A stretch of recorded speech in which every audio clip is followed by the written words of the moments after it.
any of you have jaywalking tickets, if you came to the rally tonight, it's all forgiven, okay? I was in the Sault about... microphone again. All right. It's a liberal microphone. Fix it. We sure won't fix it with someone who won't pay his taxes. A prime minister was unwilling to condemn these international tax havens for multinationals and billionaires. Of Canada First candidates that we are putting together to bring change to Canada, starting with your former police chief and future member of parliament, Hugh Stevenson. Where's Hugh? Where is he? There he is. Good to see you, my friend. Thank you so much for serving our country and this community for 3 decades. Incredible. A man who was known for standing behind the police. The frontline officers loved him for his loyalty and his support of the community. Someone who always reached out to the less advantaged and always fought hard for the law-abiding people of this country. And he's stepping up because he believes we need a change in this country. You know, we need a big change. By the way, Hugh is promising that if any of you have jaywalking tickets, if you came to the rally tonight, it's all forgiven, okay? That's a joke, and now I've got myself in trouble with the media. But you know, I was in the Sault about... microphone again. All right. It's a liberal microphone. It doesn't always work.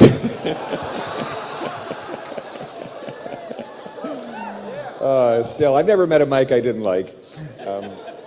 Anyway, so we went to this diner. We had a lunch, and it was a really nice place, and after we left, we jumped in the minivan, and we were driving off to our next engagement. And the back door of the restaurant swung open, and out came a waitress. She ran right into the street where we just turned onto the street to leave, and she was jumping up and down and waving. Apparently, she had missed us when we were there, but then heard in the back of the kitchen that I had been there. And she ran out, and I thought, oh, did we forget to pay the bill or something? Are we in trouble? So we pulled the minivan over the side of the road. I jumped out, and I said, how can I help you? And she walked up, and she said, fix it. That's it. Just fix it. And she didn't even need to tell me what it was, because everybody knows what it is, right? It's all of it. It's all of it.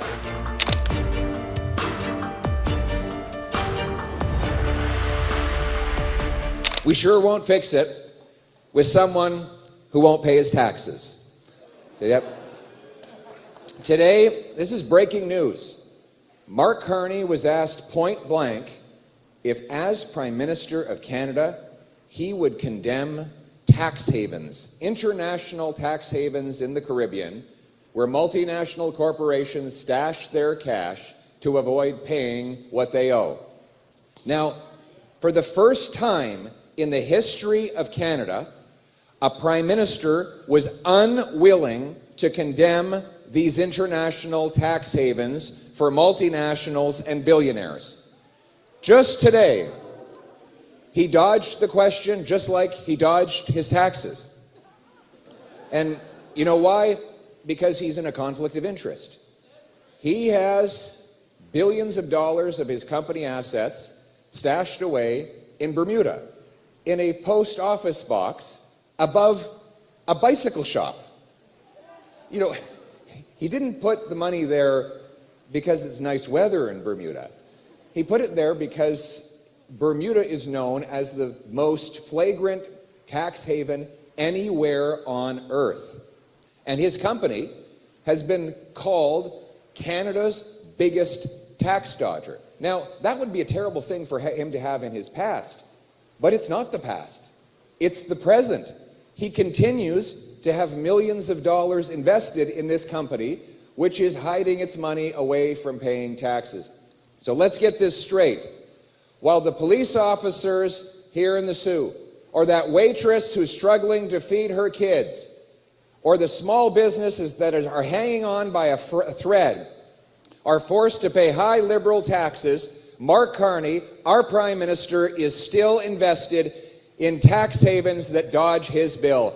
My friends, that is not putting Canada first. That is not the change we need. We need a new Conservative government that will put our taxpayers first for a change.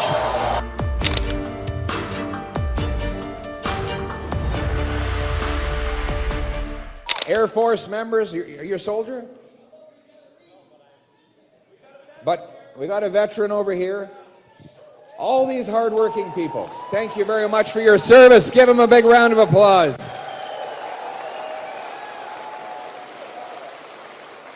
But all of you are paying a fine for the crime of hard work. It's called income tax. You earn more, you pay more. We punish hard work in this country with among the highest taxes in the world. In fact, Canadians today pay more in income tax and other taxes than they spend on food, clothing, and shelter combined.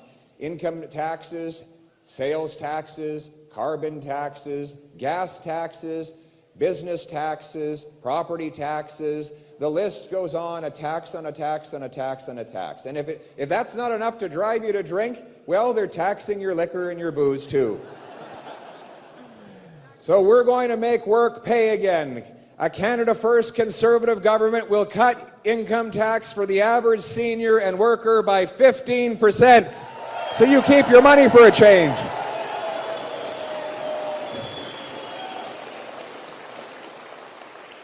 And we're going to reward those who create jobs and save jobs for our Canadian auto workers. We will axe the sales tax on Canadian-made automobiles.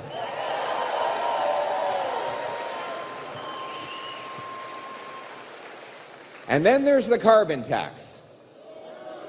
This is an area where the Liberals have really tried to pull a fast one. By the way, look at that beautiful sign back there, that beautiful axe the tax. Isn't that great? Way to go. I think he's a lumberjack. We've got a lumberjack over there. So when we do the axing of the taxes, we're going to bring this guy to Parliament Hill to help us.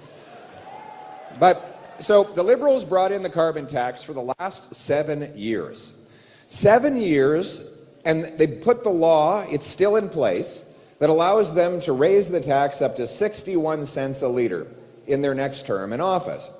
Now, 28 days before the election, they hide the tax from the pumps in the hopes that they will fool Canadians into electing them a fourth time, after which they'll simply put the tax back on, this time with no rebate at all, and make it higher than ever before. Mark Carney said his only disagreement with Trudeau's carbon tax is that it was not high enough. He says that he wants the tax to go higher on Canadian steel. What would that mean? He actually said that Canadians don't use steel anymore, so you won't have to pay his tax. This building would actually come crashing down if there were no steel. Anybody here work for Algoma? Right on, our Algoma steelworkers. I'll tell you something, if this Liberal industrial carbon tax is allowed to go ahead, there will be no Algoma, there will be no Stelco, there will be no DeFasco, there will be no Gordeau. The Canadian steel-making companies simply will not be able to compete with American and Chinese steelmakers who have no carbon tax at all. Both Trump and Carney want to tax Canadian steel, one with tariffs and the other with carbon taxes. I want neither. My plan is to axe the tax for everything, for everyone, for good, for real, forever, for a change.